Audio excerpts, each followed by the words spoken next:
Já estamos de volta aqui no programa Diário Mais, né? Agora a gente vai dar sequência, na verdade, a uma entrevista que eu fiz na semana passada com o médico veterinário, Dr. Hélio Pradera, né? Já está aqui com a gente. Prazer em te receber novamente. Prazer é todo meu. Muito bom. Fiquei um tempão, né? Agora já 2 semanas. É isso aí, tem que vir sempre, porque quando o assunto rende, é bacana também, as pessoas comentam na rua, né? E a gente fica muito feliz com esse retorno também, né? E aí, na semana passada, conforme a gente tinha prometido, a gente falou de cachorros abandonados, né? A questão dos gatos também, foi bem legal. Mas já ficou prometido que a gente tocou no assunto de cavalo, entramos no assunto dos cavalos lá da ilha de Paquetá. E aí, Hélio, para a gente começar esse bate-papo, vale a pena ressaltar, assim, que eu acho que todo mundo já teve a experiência de Ilha de Paquetá. Como não se tem carro, as pessoas andam muito de bicicleta e tinham muitos cavalos com as carroças. Era uma tradição, na verdade, né? Cresci com essa tradição.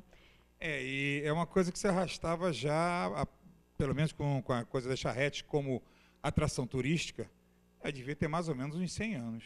Muito tempo, muito tempo. Uma coisa em torno de 100 anos, como tradição turística, né? De levar as pessoas para passear dentro da ilha. Mas olha só, tradição. O que é tradição? Agora nós tivemos uma lei no Nordeste, não sei se você viu, ou se os amigos em casa viram, proibindo a vaquejada. Sim.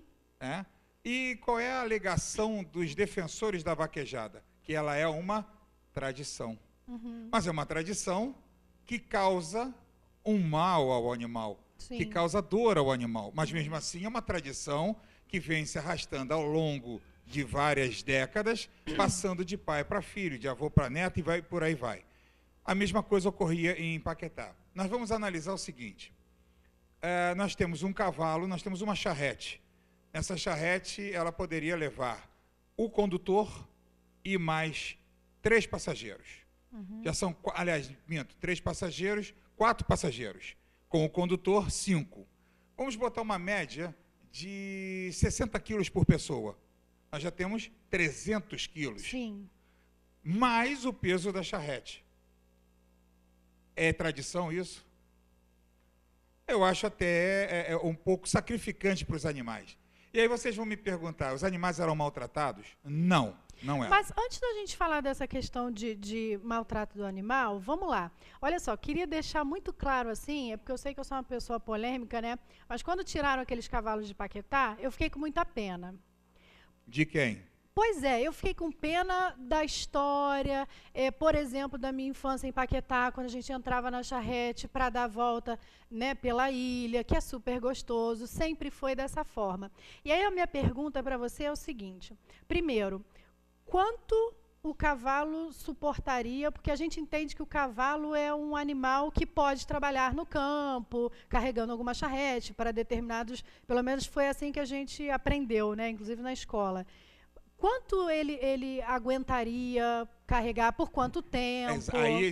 Agora você fez a segunda parte da pergunta, que é realmente que interessa. Por quanto tempo? Uhum. Ele poderia tranquilamente carregar esse peso, talvez por um período de 2 horas, 1h30, mas isso, no período de alta temporada na ilha, era todo santo dia, várias viagens por dia. Uhum. Os animais eram, como eu estava dizendo antes, os animais eram muito bem tratados. Não tinha maltrato aos animais, mesmo porque a fonte de renda daqueles charreteiros era justamente o trato do cavalo. Uhum. E eram 18 charreteiros e 31 cavalos. Uhum. Então, alguns charreteiros tinham cavalos ali desde potrinho e alguns tinham mais de um cavalo. Uhum. Então, fazia revezamento. Mas, por outro lado também, com essa época de crise, nós temos que analisar o seguinte: um cavalo, ele miseravelmente, por mês, ele sai a uma base de 600, 700 reais o custo dele. Com alimentação? Alimentação, tratamento veterinário. Porque a ideia que a gente tem que o cavalo come o quê? Feno. Capim, feno. Uhum. Mas não é só isso. Ele tem que ter uma complementação, ele tem que ter alguns sais minerais, tem que ter uma alimentação balanceada, justamente para ele não perder peso, para ele continuar aquele cavalo ativo. Uhum. E isso é um custo. Uhum. E isso é um custo para os charreteiros. Uhum. E naquela época de baixa temporada, e principalmente, mais recentemente, em que houve uma queda no turismo da ilha, Então, ele começou a perder renda. Mas ele tem que ter aquela renda para sustentar o cavalo. Essa ideia de retirada dos cavalos já vem para é uma ideia que já vem se estendendo há muitos anos. Que eu me lembro, pelo menos uns 10 anos já tem essa ideia de se tirar os cavalos de lá. Bastante tempo. Bastante tempo. E recentemente houve uma ação, porque na verdade parece que foi uma coisa intempestiva que ocorreu naquele momento só. Sim. Vamos lá, tiramos o cavalo, fim de papo. Mas a história não é bem essa. Houve uma série de acordos, e também a gente tem que analisar o outro lado. Tudo bem, eu estou falando que é uma questão de sobrevivência também do charreteiro. Tirou o cavalo, e daí? E passou a ser uma questão social. E aí, o que vai fazer com o charreteiro que perdeu a sua fonte de renda? Mas aí deram os carrinhos elétricos. Exatamente. Aí que nós vamos entrar na outra parte da história. Porque, na verdade, nós fomos retirar esses cavalos de lá por uma ação judicial. O juiz bateu o martelo através de uma ação de uma promotora, a doutora Cristiane Monerá, e nós fomos lá retirar os cavalos judicialmente. E, por parte da prefeitura, a prefeitura poderia se dar ao luxo de simplesmente tirar os cavalos, pegar a ordem judicial e deixar para lá. Ah, sim, não. Essa foi uma questão muito bacana, inclusive, da prefeitura, que cedeu esses carrinhos elétricos para que esses charreteiros continuassem levando as pessoas para passear na ilha.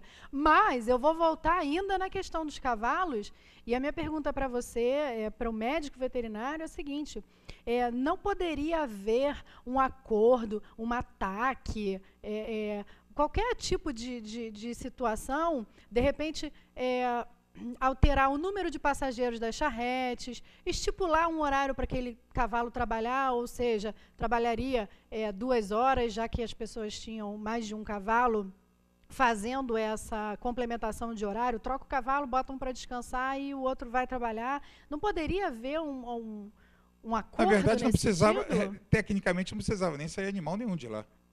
Porque era simplesmente, os charreteiros poderiam alegar que não usariam mais os cavalos para tração.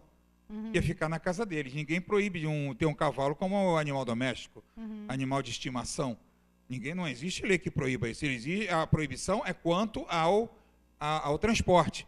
E foi uma lei do Pezão, né? O governador Pezão sancionou uma lei proibindo a tração animal, exceto aí que entra o pormenor da lei, exceto em locais turísticos, como, por exemplo, Petrópolis. Sim. Né? Petrópolis, as charretes continuam.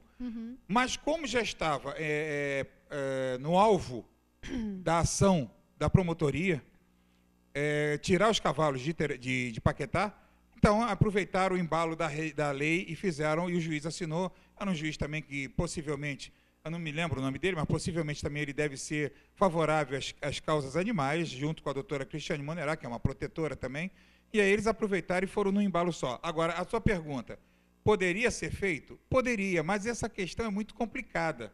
Ou você faz, ou você não faz. E você vai ter que contar sempre com uma fiscalização muito intensa. Não existe. Você não tem como fiscalizar. E um outro detalhe também importante, Anina, até para que os nossos amigos em casa saibam, nenhum charreteiro reclamou não, hein? Pois era isso que eu ia te perguntar. Como é que os charreteiros receberam isso? Muito bem, porque não foi também, como eu disse, não foi uma ação intempestiva. Ocorreu, agora não. Já vem há muito tempo tendo reuniões com os charreteiros, sempre a nossa secretaria, a CEPDA, junto com alguns integrantes também da OAB, iam em Paquetá, tinham reuniões com os charreteiros, até ficar totalmente definido que os cavalos sairiam e entrariam os carrinhos elétricos. E tem um outro detalhe também, que quase ninguém sabe. Os carrinhos elétricos, porque não tem carro na ilha, né? A não ser não tem. Caminhão do Corpo de Bombeiros, caminhão da polícia, caminhão do lixo, mas ninguém sabia dirigir. Nem carro elétrico eles sabiam dirigir. Porque não tinha nada na ilha, né? Então, o que foi feito? O que a prefeitura fez? Ela cedeu as vans da nossa secretaria, da CEPDA. Nós íamos até a Praça 15, pegávamos os charreteiros, levávamos até o Alto da Boa Vista, que é onde é a sede da fábrica dos carrinhos elétricos. Eles faziam testes, faziam treinamento na pista de testes da fábrica, e à tarde nós trazíamos eles de volta, porque eles não pagam passagem, né? Quem Sim. mora em Paquetá não paga passagem. E nós trazíamos de volta até a Praça 15, e eles... Porque foi uma dificuldade, que teve alguns charreteiros, eles não conseguiam pilotar aquilo ali. Mas como é que aquilo tem marcha igual carro? Não, é só ligar e apertar o acelerador e vai. E freio, não tem mais nada. Mas mesmo assim, eles não tinham senso de direção com o volante. Que é completamente diferente, né? Completamente Você diferente, guiar você um guiar um cavalo. Eles tiveram alguns tiveram uma dificuldade muito grande, mas muito grande mesmo. E um detalhe interessante é que também não veio a público isso, e eu vi que você está sabendo, os carrinhos foram doados. Sim, doados. Achei Eles não muito foram bacana. vendidos. O charreteiro não teve que pagar nada por esse carrinho. Foi a charrete, foi o carrinho elétrico, uma bateria sobressalente e os uniformes. Tudo foi doado pela Prefeitura do Rio. Uniforme também? Também. Bacana. Hoje são todos eles uniformizados, que não era. Quando era a época da charrete, eles não eram uniformizados. Hoje são uniformizados. E aí, voltando ao assunto, o cavalo era bem tratado? Era. Não tinha nenhum cavalo em situação crítica, nada disso. O pormenor ali, a questão que nós observamos quando nós fizemos a fiscalização, era só com relação ao estábulo. Sim. Que estava em péssimas condições. Talvez se fizesse uma obra, alguma coisa assim, mas é que veio tudo no embalo da lei do pesão e já de ideias anteriores, de uma década praticamente, de querendo tirar os cavalos de lá. Quando nós fizemos a transposição, o traslado dos animais, nós tivemos uma repercussão muito grande com relação à população. Justamente por causa disso, porque eles alegavam que era uma tradição de Paquetá. Porque, na verdade, eu entendo, tá, como se fosse um aparelho turístico, né? A ilha? O fato de você ter uma charrete com os cavalos, né, movimentavam a ilha de Paquetá, não sei como ficou agora essa questão, mas movimentavam a ilha de Paquetá, até porque as pessoas que não conhecem a ilha ou que ouvem falar, porque na ilha de Paquetá não tem carro, como assim não tem carro? Eu acho que fica uma história lúdica, né, uma coisa bem montadinha, né, e de repente isso foi quebrado. Mas há muito tempo você não vai a Paquetá. Muito tempo. E aquela ideia que nós tínhamos quando éramos crianças, de que Paquetá ou era bicicleta ou charrete. Bicicleta. Né? Hoje a maior parte são bicicletas elétricas. Aquela bicicleta tradicional de pedal, hoje é minoria em Paquetá. Aquela que tem 2, 3 lugares, que a família toda... Não, às vezes de um só. A bicicleta elétrica mesmo. De um lugar só. Uma pessoa usando como se fosse uma... menos do que 50 cilindradas, né? Uma coisa bem mínima, e é elétrica.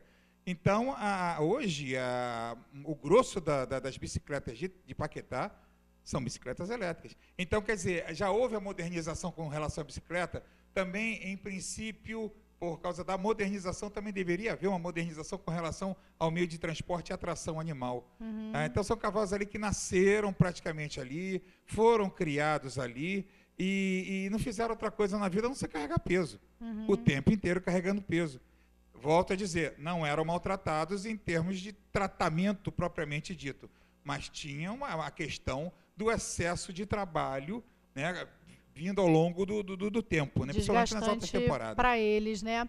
A gente vai fazer o seguinte, vou chamar um pequeno breve intervalo comercial e a gente volta já, porque a gente continua aqui a falar dessa ilha lindíssima aí, que é a Ilha de Paquetá. Já volto.